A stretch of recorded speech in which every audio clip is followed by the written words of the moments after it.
Surat crime બ્રાન્ચે સમગ્ર દેશમાં સૌથી વધુ ઘરફોડ ચોરીને અંજામ આપતી સતપાલ ફોજી ગેંગના સાગરીતને ઝડપી પાડી 29 ગુનાના ભેદ ઉકેલી કાઢ્યા હતા।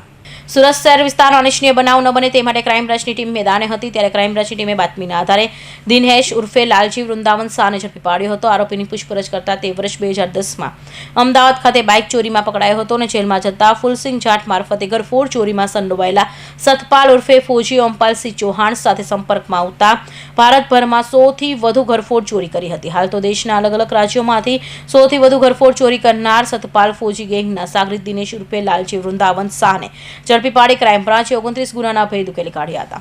સુરત શહેર ક્રાઇમ બ્રાન્ચના police inspector Jain Goswami, PSI Bhati અને પીએસઆઈ દેસાણીની ટીમને માહિતી મળેલ કે સતપાલ ઉર્ફે ફોજી ઓમપાલસિંહ ચૌહાણ કે જે હરિયાણાનો રહેવાસી છે ગુડગાંવનો, અને તેનો એક સાગરીત છે જેનું નામ છે દિનેશ ઉર્ફે લાલજી વૃંદાવન શાહ કે જે કઠવાડા સિંગરવા અમદાવાદનો છે મૂળ રહેવાસી, જે અત્યારે અડાજણ ડેપો ખાતે આવેલ હોય આજે, તો એમણે જઈ અને માહિતી મુજબ કામગીરી કરી આરોપી પકડેલ છે। આરોપીની એમઓ એવી છે કે દિવસ દરમિયાન ફ્લેટની કોઈ સ્કીમ હોય કે જ્યાં ફ્લેટની અંદર એન્ટર લઈ અને જ્યાં ફ્લેટની બહાર કોઈ ન્યૂઝપેપરો જાજા દિવસથી પડેલા હોય, કોઈ ફ્લેટ બંધ હોય તો ત્યાં લોખંડના સળિયાથી દરવાજો તોડી અને દિવસની ઘરફોડ કરવાની એમઓ ધરાવે છે।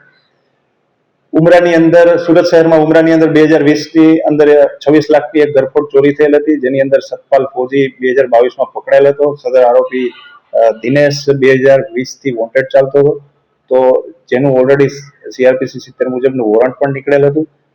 આ આરોપી સતપાલ ફોજી ગેંગનો છે। સતપાલ ફોજીની ગેંગે કુલ 11 રાજ્યોમાં, ભારતના અલગ અલગ 11 રાજ્યોની અંદર 100 ઉપર ઘરફોડ ચોરીઓ કરેલ છે। ગેંગની અંદર કુલ 8 થી 9 મેમ્બરો છે, જેમાંથી દિનેશ ઉપર અત્યાર સુધીમાં 34 ગુના રજીસ્ટર થઈ ચુક્યા છે અને એની અંદર એ એરેસ્ટ પણ થઈ ચુક્યો છે। અને એ 34 ગુનામાંથી 29 ગુના તો ખાલી અમદાવાદ શહેરની અલગ અલગ પોલીસ સ્ટેશન વિસ્તારના ગુના જ હતા।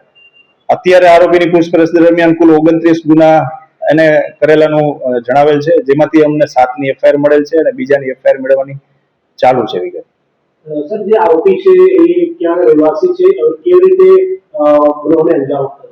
પકડાયેલ આરોપી દિનેશ એ અમદાવાદ સિંગરવા કઠવાડાનો રહેવાસી છે અને એણે અમદાવાદની અંદર પણ કુલ અત્યાર સુધીમાં 29 ગુનાઓ અમદાવાદ સિટીની અંદર કરેલ છે।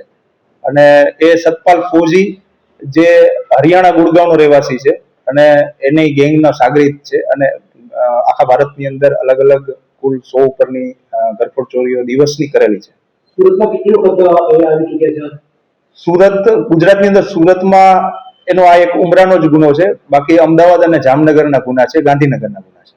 ઉમરાના ગુનામાં જે બધા આરોપી પકડાઈ ગયા છે કે ફરાર છે? એમાં સતપાલ ફોજી જે મુખ્ય હતો એ 2020નો ગુનો હતો, 2022ની અંદર સતપાલ ફોજી પકડાઈ ચુક્યો છે।